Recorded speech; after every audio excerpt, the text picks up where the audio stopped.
tragico frontale questa mattina a Torre di Mosto tra un furgone e una betoniera. 2 le vittime di 19 e 44 anni e altrettanti feriti, tra cui un 12enne coinvolto mentre andava a scuola in bicicletta. Partiranno domani mattina dall'ospedale di San Donà di Piave per tornare a Riccione le 7 vittime dell'incidente lungo la A4. Dalle 15 sarà allestita la camera ardente, giovedì alle 14:30 i funerali allo stadio. Tragedia sul lavoro a Sanremo, locomotore si incendia in galleria, morto un macchinista di 55 anni di Fregona, lo shock della comunità, la rabbia dei sindacati. Dramma in una scuola elementare di Villa Bartolomea nel Veronese, maestra di 44 anni colpita da un malore in classe si accascia davanti agli alunni, inutili tentativi dei colleghi di salvarla. Sentenza d'appello per il crack della BPV, condanne dimezzate anche per effetto della prescrizione di alcuni reati, 3 anni e 11 mesi a Gianni Zonin. Spostare le gare di bob delle Olimpiadi del 2026 in Austria, la proposta arriva dall'Alto Adige e dal Tirolo per evitare di spendere 100 milioni di euro nella nuova pista. Nei 200 anni dalla morte dello scultore Antonio Canova, che ricorreranno giovedì, presentato a Venezia il restauro del monumento funebre che gli dedicarono i suoi migliori allievi. TG Veneto, ben ritrovati. Partiamo dal sondaggio di questa sera. A Ring si parla di Covid, si torna a parlare di vaccino e siamo sulla 4ª dose. La domanda che vi poniamo è proprio questa, ovvero se farete o meno la 4ª dose. Utilizzate i contatti che vedete in questo momento, il sì con una telefonata allo 0422 16 26 691, per il no invece no, non farete la 4ª dose. Componete lo 0422 16 26 690, l'esito del sondaggio questa sera durante la puntata di Ring. Partiamo dall'incidente a Torre di Mosto, purtroppo un altro incidente, uno schianto frontale, 2 persone morte, poi c'è un bambino di 12 anni all'ospedale. Erano da poco passate le 7:30 quando sulla strada metropolitana 57 a Staffolo di Torre di Mosto c'è stato uno schianto mortale, l'ennesimo. Coinvolte un'auto betoniera, un furgone e una bicicletta. 2 le persone che hanno perso la vita nell'impatto erano all'interno del furgone. Si tratta di Vincenzo Viscardi, 44enne di Acerra in Campania, e Fayer Benedini, 19enne di San Daniele del Friuli. Secondo una prima ricostruzione, la betoniera avrebbe invaso la corsia di marcia opposta schiantandosi contro il furgone che sopraggiungeva per evitare un ragazzino di 12 anni che stava attraversando sulle strisce in sella alla sua bicicletta. Il 12enne stava uscendo da questa via interna, era appena partito da casa per recarsi a scuola come ogni mattina. Stava per attraversare sulle strisce pedonali come di consuetudine per poter percorrere la pista ciclabile dall'altra parte quando è sopraggiunta la betoniera, che a distanza di pochi metri ha impattato contro il furgone.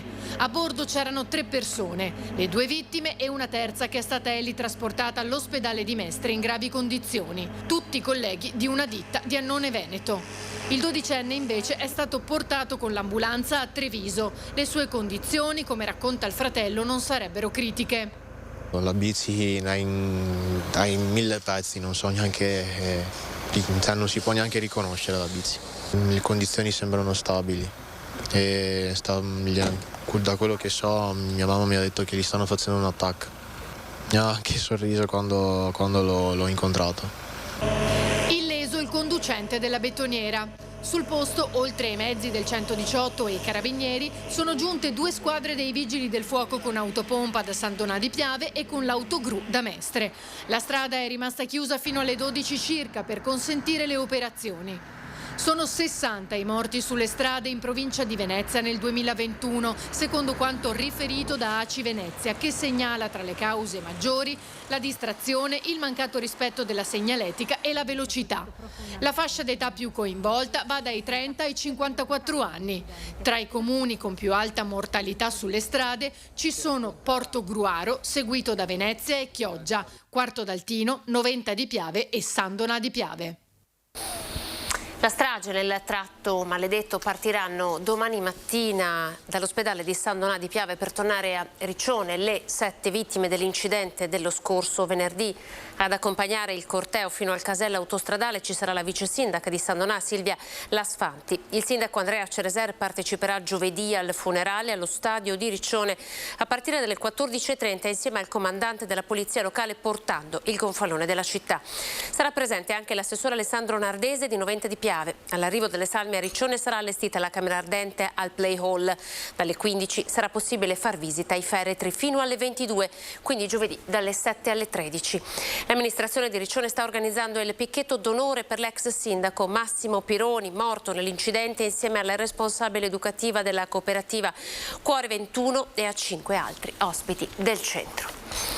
Ancora una tragedia, purtroppo siamo a Sanremo ed è l'ennesimo infortunio sul lavoro, a perdere la vita un operaio di 55 anni di Fregona, quindi siamo nel Trevigiano. La tragedia è avvenuta nella notte nella stazione sotterranea di Sanremo. Carlo De Luca, 55 anni, residente a Fregona, lavorava per la Ivecos di Colle Umberto, appaltatrice esterna di Rete Ferroviaria Italiana.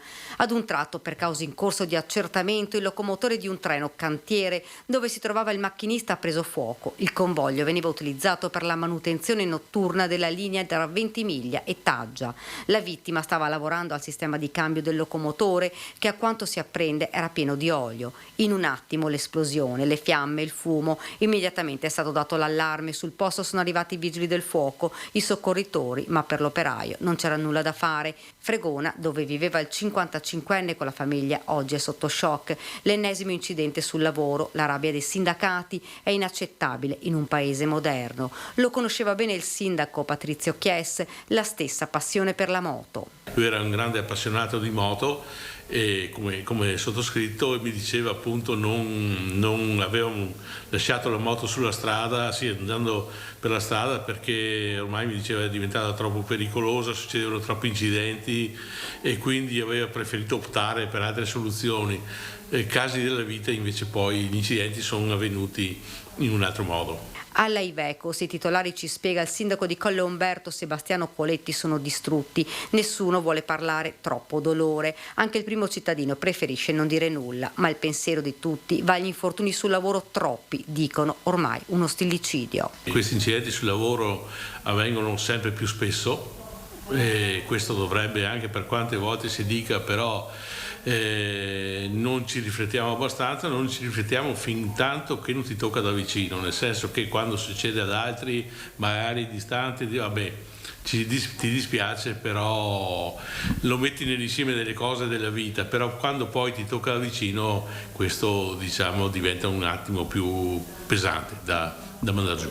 La magistratura ha già aperto un fascicolo, agli investigatori il compito di ricostruire gli attimi prima dell'esplosione e dare una spiegazione a questa tragedia. De Luca già da qualche tempo lavorava in provincia di Imperia, era felice di questo incarico, ci dice il sindaco Chies, conosciuto e stimato a Fregona, dove vive anche la mamma. Mi dicevano appunto i suoi familiari che ultimamente aveva cambiato lavoro ed era anche contento, perché naturalmente il ragazzo aveva 55 anni, però noi lo consideriamo ancora giovane, ed era felice di questo cambiamento che aveva fatto. Purtroppo il destino a volte ci riserva delle sorprese non positive in questo senso.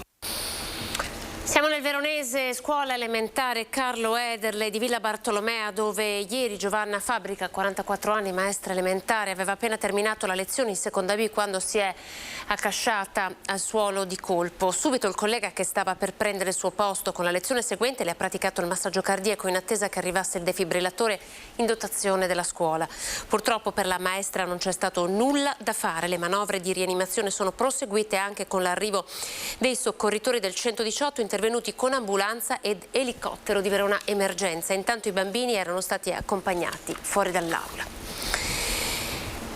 Aula bunker di Mestre, ieri sera la sentenza d'appello per il crack della Banca Popolare di Vicenza. Gianni Zonini imputato, per lui 3 anni e 11 mesi. Quanto a Zonin Giovanni, ravvisato contro l'ipotesi di aggiotaggio un unico reato per ciascuna annualità di riferimento. 3 anni e 11 mesi per l'ex presidente della Popolare di Vicenza, Gianni Zonin. La Corte d'Appello di Venezia accorda al banchiere uno sconto di pena rispetto al primo grado. In primo grado aveva avuto 6 anni e 6 mesi. Sentenza letta alle 21 di sera nell'aula bunker a Mestre dal presidente Francesco Giuliano dopo una camera di consiglio durata 10 ore. Stessa condanna, 3 anni e 11 mesi per l'ex dirigente Andrea Piazzetta, così come per l'ex consigliere Massimiliano Pellegrini, assolto in primo grado. 3 anni e 4 mesi per l'altro ex DG Paolo Marin, 2 anni e 7 mesi per Emanuele Giustini, imputato chiave del processo. Confermata solo l'assoluzione per l'ex consigliere di amministrazione Giuseppe Zigliotto con il rigetto dell'appello proposto dalla Procura di Vicenza. È dura commentare, nel senso che comunque dal punto di vista personale ero sereno, perché credo di aver fatto la cosa corretta per tutte le persone che poi hanno subito il tracollo della banca, e quindi per me era sufficiente quello. Poi, come dicevo prima, il resto è stata una conseguenza, insomma. Quindi è dura da commentare? È durissima da commentare, sono anche stanco perché insomma è stata un'attesa molto, molto lunga, molto impegnativa, e insomma alla fine ecco, il commento è questo, è il commento di avere comunque la coscienza a posto rispetto a quello che ho dichiarato in udienza. Una sentenza in cui confidavamo, perché eravamo convinti dell'innocenza del nostro assistito fin dall'inizio, però appunto era stata appellata la sentenza e adesso è stata confermata in secondo grado dopo 7 anni e mezzo quindi di calvario giudiziario. È stata confermata la sua estraneità ai fatti. La sentenza ha revocato inoltre la confisca per equivalente disposta nei confronti degli imputati per l'importo di 963 milioni di euro. Si chiude così dopo più di 20 udienze il processo d'appello per il default dell'Istituto Vicentino, appello che riforma la sentenza di primo grado del Tribunale di Vicenza, quasi dimezzando le pene per tutti gli imputati. Lapidario il commento della PM Paola Cameran. Le sentenze non si commentano. Tutto quello che avevamo da dire abbiamo avuto ampio spazio per dirlo, tutti. La Corte è stata assolutamente generosa nel dare spazio a tutte le parti per esprimersi, per esercitare il loro ruolo nel modo migliore che hanno ritenuto possibile. Adesso le sentenze si ascoltano. E sulla sentenza vi facciamo sentire le voci delle parti civili. Per quanto riguarda le parti civili cambia ben poco, sicuramente insomma, la giustizia, quella giustizia morale, no? Che un po' tutti si aspettavano, oggi ha avuto un duro colpo, perché vedere ridotta della metà la pena sicuramente ha un significato, è un significato deludente per i risparmiatori. Oggi queste persone si trovano a ricevere decreti ingiuntivi in un momento che è quello che è difficilissimo dal punto di vista economico, con il rischio purtroppo di perdere la casa e di perdere tutti i loro averi. Quindi noi speriamo che, visto che le aule di tribunale al momento non riescono a dare una risposta immediata e certa, speriamo che il nuovo governo riesca a risolvere questi nodi. La giudico in modo positivo per il fatto che sono state comunque confermate le condanne degli imputati, se ne è anche aggiunto uno. Diciamo c'è stata una riduzione di pena consistente, principalmente dovuta alla prescrizione, quindi si sa, il tempo porta delle conseguenze, soprattutto in questo ambito, e questo ha fatto. Cadona, che nel Padovano questa mattina i carabinieri sono intervenuti per la possibile overdose di un ragazzo romeno di 18 anni trasportato poi dal 118 in condizioni disperate all'ospedale di Padova, dove il giovane è deceduto. Nell'appartamento del ragazzo sono state rinvenuti hashish, metadone e cause verosimilmente dell'overdose. A cedere le boccette di metadone che gli erano state assegnate dal SERT, il servizio contro le tossicodipendenze, sarebbe stato un inquilino, un altro romeno di 23 anni che ora sarà denunciato. Sul caso la procura ha aperto un fascicolo per morte come conseguenza di altro reato, disponendo l'autopsia. Cambiamo pagina, spostare le gare di bob delle Olimpiadi invernali Milano-Cortina in Austria. La proposta è arrivata dall'Alto Adige e dalla Tirolo per evitare di spendere 100 milioni di euro in una struttura di fatto inutile per Cortina. Sentiamo. Il tempo stringe, mancano di fatto 3 anni e qualche mesetto. Il tempo stringe per le Olimpiadi invernali di Milano Cortina del 2026 e per il presidente della provincia di Belluno non si vedono ancora risultati concreti. È molto preoccupato Roberto Padrin per la situazione e la sua preoccupazione l'ha ribadita oggi pomeriggio durante la presentazione del Veneto come regione europea dello sport per il 2024. Olimpiadi invernali importantissime soprattutto per il bellunese, ma dal futuro ancora incerto. Questa grande, straordinaria manifestazione che è un'opportunità per il nostro territorio di cui purtroppo ancora al momento si vede troppo poco. Ecco allora che diventano quanto mai attuali le discussioni come la pista di bob a Cortina, con 2 partiti dell'Alto Adige e del Tirolo contrari a cofinanziare l'opera con i fondi di confine. I movimenti puntano ad eliminare il progetto di ristrutturazione di una struttura che finita alle Olimpiadi di fatto diventerebbe inutile, risparmiando i 100 milioni di euro previsti e spostando le gare di bob e slittino nella confinante Austria, dove vicino ad Innsbruck un impianto è in avanzata fase di ultimazione. Enesimo segnale di inquietudine sull'effettiva realizzazione dell'evento, ulteriore motivo per il quale secondo Padrin serve fare presto. Non posso che esprimere un po' la preoccupazione perché c'è bisogno veramente di un'accelerata su quelle che sono un po' le attività anche promozionali legate alle Olimpiadi e Paralimpiadi 2026 Milano Cortina. Quindi io mi auguro veramente che al più presto venga nominato il nuovo presidente della fondazione e si possa ripartire alla grande, perché c'è bisogno anche di avere qualcosa di visivo sul nostro territorio di quello che sta per accadere. È stato presentato in stazione a Padova un progetto per l'emergenza alimentare dei bisognosi, un furgoncino con tanto di cucina mobile per i più poveri. Inaugurata a Padova la cucina mobile, un camioncino che permette di consegnare anche 100 pasti caldi ai bisognosi. Nei prossimi mesi invernali, questo food truck girerà per le strade della città, supportando il lavoro dei volontari di strada. Si tratta di un food truck a disposizione dei senza fissa dimora della nostra città. Ogni sera potrà partire ed elargire pasti caldi, questo molto importante in vista dell'inverno, per dare ristoro alle persone meno fortunate di Padova. Noi sappiamo che Padova è una città molto accogliente, molto solidale, sono tante le associazioni e le realtà che ogni giorno ci aiutano in questa importante opera di accoglienza e solidarietà nei confronti delle persone senza fissa dimora. Ecco, questo food truck sarà anche a loro disposizione grazie al coordinamento della cooperativa COSEP. L'esperienza nata a Milano si è diffusa grazie all'associazione Arca in tutto il territorio nazionale. Nasce da un'idea di un volontario durante il lockdown, quando tutte le mense hanno chiuso, sappiamo che nessuno poteva uscire, neanche i volontari, e abbiamo trovato persone che non mangiavano da 4 giorni in strada. Allora abbiamo pensato di portare la cucina da loro. Tutto questo ce lo permetteva il distanziamento del Covid ed è piaciuto talmente tanto il senza dimora che abbiamo deciso di proseguirlo. La finalità principale è quella di aiutare chi è senza una casa a inserirsi nuovamente nella società. Accoglienza, ma soprattutto relazione, perché la cucina mobile vuole essere il primo aggancio poi per proseguire il lavoro sull'integrazione, perché sappiamo che solo il pasto non può essere risolutivo, però è sicuramente fondamentale per l'aggancio. C'è poi l'integrazione lavorativa e abitativa, che è ovviamente l'obiettivo finale. Questi giorni ricorrono i 200 anni dalla morte di Antonio Canova. A Venezia per l'occasione è stato presentato il restauro del monumento funebre che gli hanno dedicato i suoi allievi.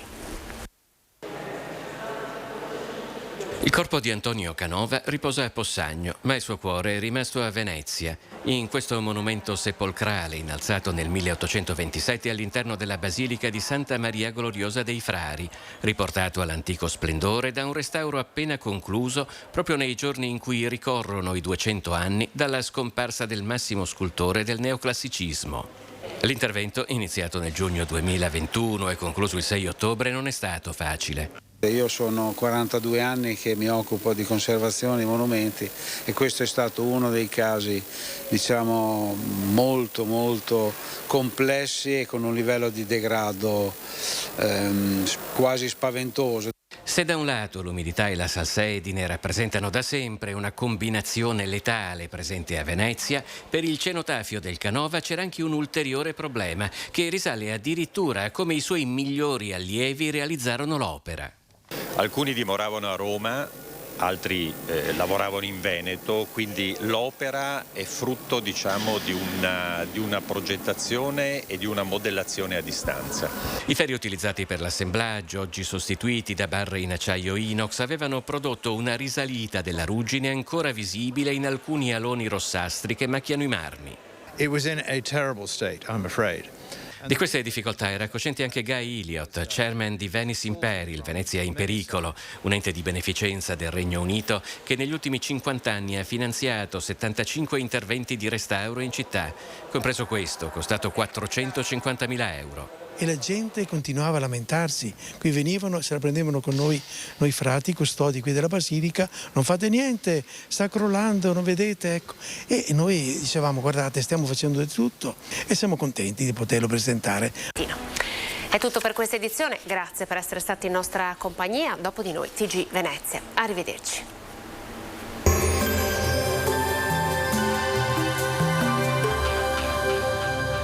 Cooperativa Agricola Volpago offre carne fresca di prima qualità. Ci trovi a Volpago del Montello, Pieve del Grappa, Tre Baseleghe e presso lo spaccio del contadino a Dolo e Massanzago. Benvenuti al meteo. La pressione è ancora debole sull'Italia, anche sul nostro territorio ne avvertiremo in parte gli effetti, anche se tutto sommato il tempo si manterrà buono. Vediamo insieme il dettaglio. Sul Veneto la grafica di mercoledì 12 ottobre evidenzia un contesto soleggiato. Il cielo sarà inizialmente sereno, più coperto invece a seguire con molte nubi, possibili modeste precipitazioni sulle zone montane. Temperature ancora stazionarie, minime tra 8 e 14 gradi, massime invece comprese tra i 20 e i 23 gradi. Spostiamoci ora sul Friuli Venezia Giulia, cielo in genere poco nuvoloso su pianura e costa, più variabile in montagna. Sulla fascia alpina e prealpina nel pomeriggio non è escluso qualche locale rovescio. Temperature minime sui 12-16 gradi, massime intorno ai 22-23 gradi. Infine diamo uno sguardo al Trentino Alto Adige, dove avremo poche novità, schiarite alternate ad annuvolamenti, isolati piovaschi o brevi rovesci nel corso del pomeriggio. Temperature minime intorno agli 8-9 gradi, massime sui 22-23 gradi. Dal meteo di Antena 3 è tutto, grazie per l'attenzione, arrivederci.